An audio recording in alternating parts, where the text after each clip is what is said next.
First, live, local. This is Fox 12 Now.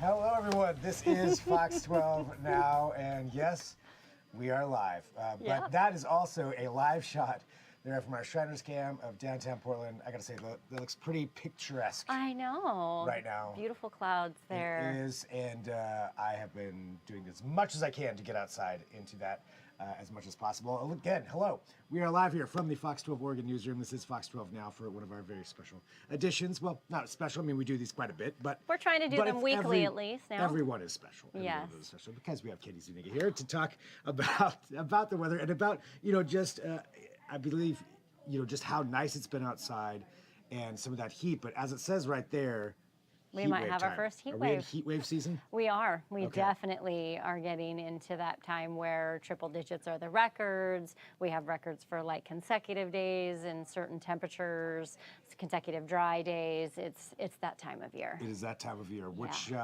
that's what we're going to talk about. So we'll get you a forecast. We are live streaming here across a number of different platforms, but if you're on Facebook and watching live, I will be checking that. I will have my trusty phone here. I will take a look. And if you have questions for Katie as we go throughout this, feel free to drop those in there, and I will get those to her as she tells us what to expect. Yes. Yeah. So we've been talking all week about we track the next big change. Yes. And so for us today, the clouds, the cooler temperatures, and we've had some showers along the coast at Seaside. That's been our change for today. The clouds, we're not expecting those to bring us any significant rain, but we are expecting the shower chance along the coast and then cooler temperature because this is a cold front. This is not a marine layer.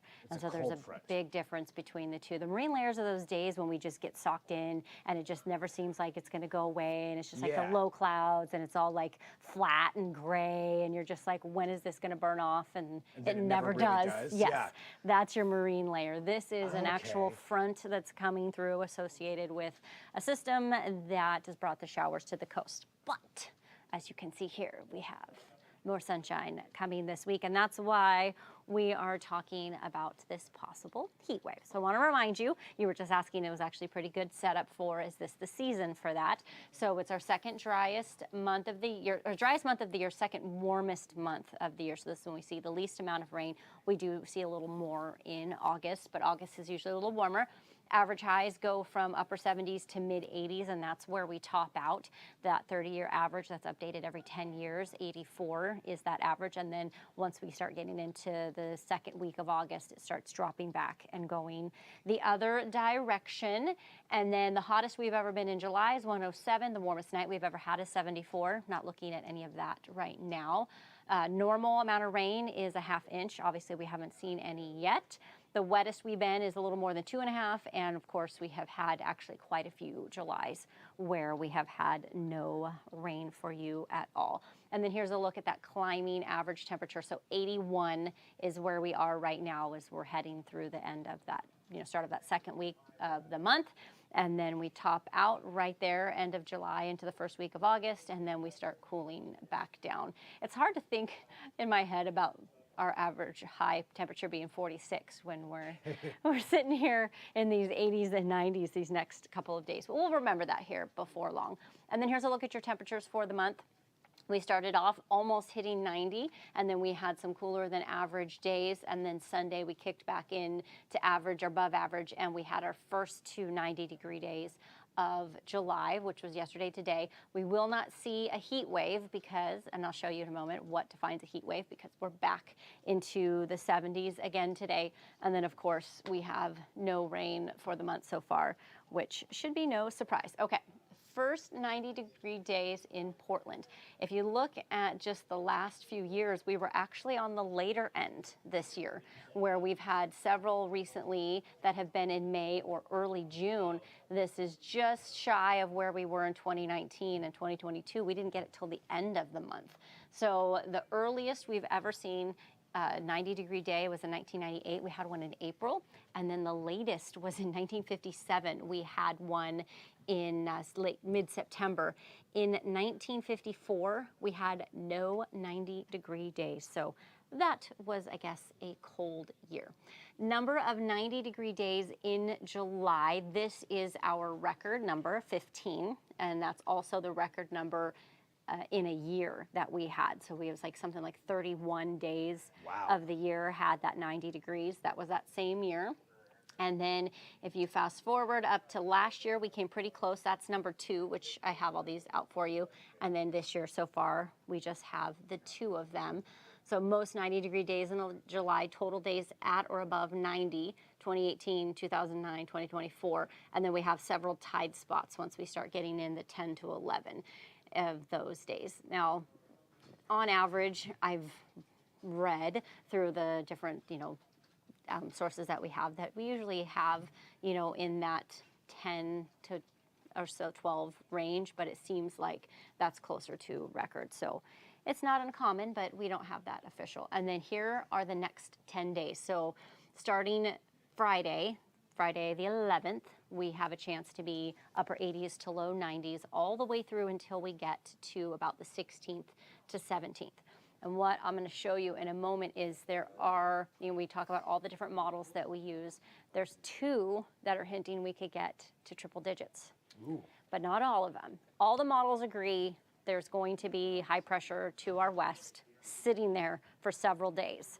That would be what we call the dreaded heat dome. Yes. Okay, but it's not over us.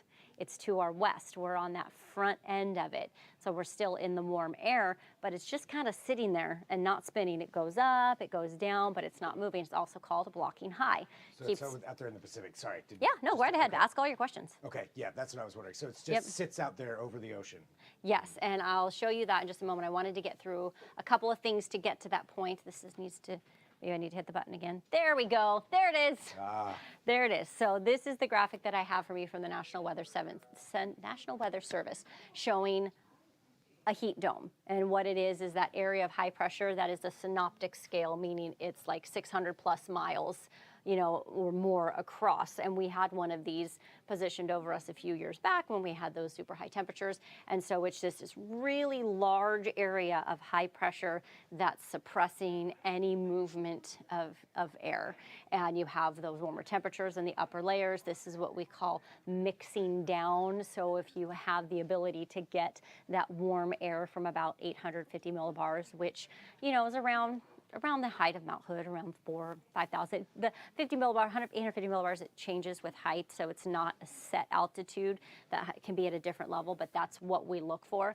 So if that can mix down to the surface, if you're clear and all the things that are there that you need to be there, then you really warm up. And we base a lot of our temperatures that we put in our forecast on those 850 millibar temperatures and the ability for it to mix down. That marine layer is one of those little buggers that keeps us from being able to have that full mix that we would need to get those temperatures up as high as they would go. So here it is.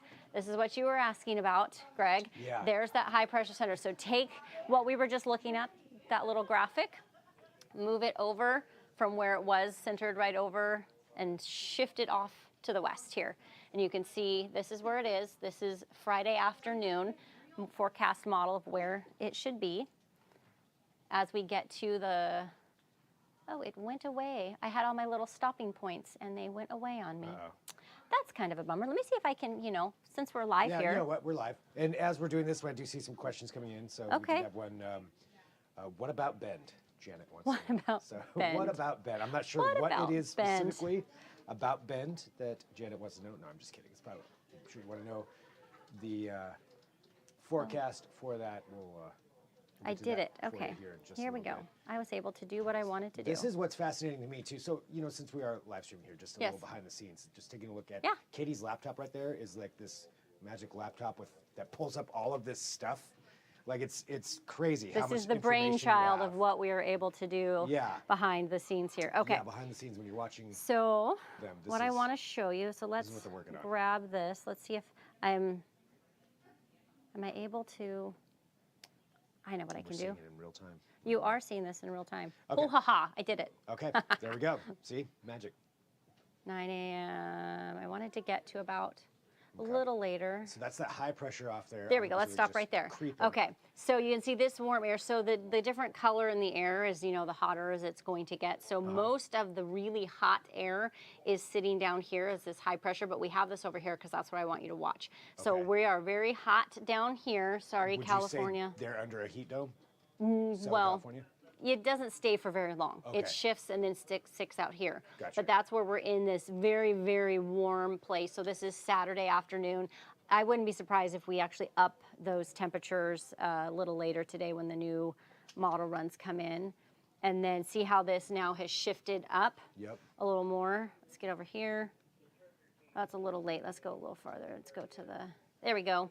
So now you see how this is dipped down a little. So now we have all of this purple, all of that, there it is. That's where it's sitting. And then as you move through, I wish I could, because I don't have an actual mouse on me, makes it a little hard to, oh, look at me. I can figure it out on the fly. See how it's sort of dropping down a little as we moved through? This was sort of shifting down and that's pushing up. So there's where it's just sitting. We're all the way to Tuesday at noon. So if you go back, actually, let's do this. Let's go back here. So there's Sunday, it's sitting right there. And now we go all the way through. And see how it's just sitting. Just looming. Just sort of shifting, and then going right back. So that being said, this goes all the way out to Tuesday. If this, at some point, decides it wants to do what scientifically it should, and that is get a part of the westerlies and shift over. This is basically right in line to move over us through the middle. It's aimed right at us. Aimed at us. So that's what some of the models are saying is this will shift and come across us midweek next week, get our temperatures possible to triple digits. Others have it breaking down a little more. I'm looking this way because Greg's standing right over there, just in case you're wondering. Why I keep looking off to camera right here. So that's what we are watching for because, again, we're more than a week out. We have lots of different things that, you know, could impact this. I mentioned this before. When I went through school, my professor taught me that the high pressure is the bully of the weather world. So it dictates, it tells everything where to go. So if it decides it wants to move off, then we'll do that. If it breaks down, we could get into some cooler, but that's just bottom line. We are prime in the heat right now of that. So potential next week for some very warm temperatures. Very much a potential. How far out will you know or be able to forecast? Well, the thing is what's good about this, and I say good, is that like when we're predicting snow and rain and wind forecasts, if the models are all over the place because there's uncertainty, everyone says this is going to happen. It's just a matter of intensity that's different. So we have to watch all those factors. And I actually did a podcast about this where we talked about, you know, all of the steps that we take when we're forecasting for heat and all of the components that we're looking at as far as the pressures and the temperatures and the ability to mix and, you know, the winds and direction where it's coming from. Because if that brings in an east wind through the gorge, forget about it. We're hot, you know, but if it keeps it to a north wind, which is what we're having now is more of a northwest north wind, then we're not going to see it as hot. So the definition of a heat wave is 3 consecutive days where temperatures are at or above 90 degrees. So what we have is the potential here for these at least 4 days, and then you saw Tuesday, so that would be 5, and then Wednesday 6, and then maybe Thursday 7. So we could have a week period where we're at or above 90 degrees. Not a record, not record-breaking temperatures at this point. All the records that we have for the most part are close to triple digits or at least upper 90s. So it's not going to be record-breaking heat, but it'll definitely be consistent air conditioning heat. The other factor to that is when we don't get it as much here, but when you don't have nighttime cooling, right? So at this point, overnight temperatures are looking like low 60s. We should be around 58. Okay. So it's not going to be like the record 75 or 74, you know, so it's not going to be that hot at night, but that's another factor for, you know, cooling and making it. It will be warmer. it will definitely be warmer. So this is just the 6 to 10 day outlook. So Monday and beyond, we're right smack dab, almost the entire state in the likely above normal. And then you go out, and where the gray is, that's average. And then now you're seeing cooler. And that's because what we saw with that ridge building up is it's pushing up, and that cooler and that low and that trough is dropping off. So they'll get some relief as we are ramping up as that high pressure builds up to our east. All right. Okay, now, do we still have more time? In a couple minutes. Okay, this is just because we're not expecting much rain. Again, gray is average, so we are at that slightly below possible, like less likely to be average, not all the way into the darker colors, because you can see above normal precipitation is expected to our north. And then I wanted to show you, oh, I didn't pull it in. I thought I did. I was going to show you, but it's basically what you would expect, and that is the, right here. This is the one I want to show you.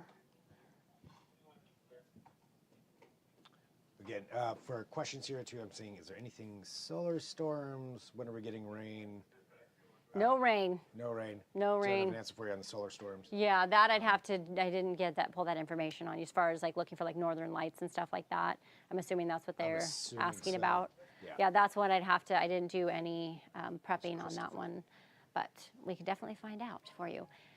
So this is July through September, the 3 months, kind of the summer, late summer, early fall climate prediction outlook is we stay all the way above those average, likely above normal temperatures, so staying warm.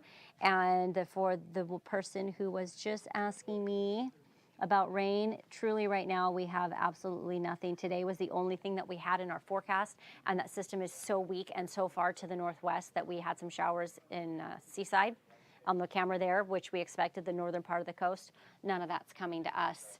Here we are with the rainfall, so this would be likely above, and we're in that likely below. And the darker the color, the more likely you are to be below, and then the darker color the other direction. So again, July through September right now, everything is looking like it's leaning toward the dry and warm side, which we have been talking about for a while. So there you go. 7-day forecast. 7-day forecast. Yeah, yeah. So we're looking at it being basically very, very warm, but not excessive heat for us for this week. But I don't know. For me, so Joe V said he likes this. Yeah. He wants the heat. He likes the heat. I am fine with it. I'm fine with like that right there. Yeah, I'm good with that. You're good with that? The biggest problem for me is the at night temperatures, because I do not have full air conditioning in my house. So cooling down, that's where the issue could come. But otherwise, yeah, I'm a fan. I'm a fan, just especially over the weekends, because I'm going to get out on the water. Yeah. So there's a lot of selfish reasons for it. But, yeah. My selfish reason is I just wish we had some good rain mixed in, because with the thunderstorms tonight in Central Oregon, if we were to have any here, and we're already on the dry side, that fire season, which we plan on talking about here in the next couple weeks. Definitely, yeah. We're probably not going to have a choice but to. Well, we could try and do a preemptive talk. Yes. Just what are we looking at? We don't have to like. Yeah, hopefully it won't be about something. Hopefully it won't be about something. Yeah. So everybody be careful out there. But yes, awesome. Yes, as far as Central Oregon goes, again, I didn't do a specific forecast for that side of the Cascades, but just knowing from being over there and having forecasted there for 6 years, you're also in, because you usually, it's more rainy here because we have that cool air that comes in, it hits the Cascades, and we get all the rain, and you guys don't get it. That's why you're the high desert. So just be expecting it to be hot. Yeah. Fair forecast right there. Well, all right. Thank you, everybody, for joining us. So again, this is one of these segments here that we get to do with Katie, where you get to ask these questions. You can feel free to write in those questions, even if we didn't get to them here during this segment. We'll get to those the next time. We have lots more coming up on Fox 12 Now as well. So at 1 o'clock today, I'm going to be talking about, tariffs, actually, and how they're affecting local businesses. And in particular, if you're a local business owner or a small business owner, things you can do to just plan, mitigate. So we've got a small business expert that'll be giving advice on that. We're going to talk about Milwaukee Porch Fest I've got an interview with Simon Helberg, if you're a Big Bang Theory fan. You got a big day ahead of you. Big day. Lots of stuff on Fox 12 now. So wherever you're watching, feel free to come right back here or download that Fox 12 Oregon app. Great way to watch everything live or after the fact, but that's it for now. Yeah. All right. Thanks, Katie, as always, and talk to you later. This is Fox 12 Now.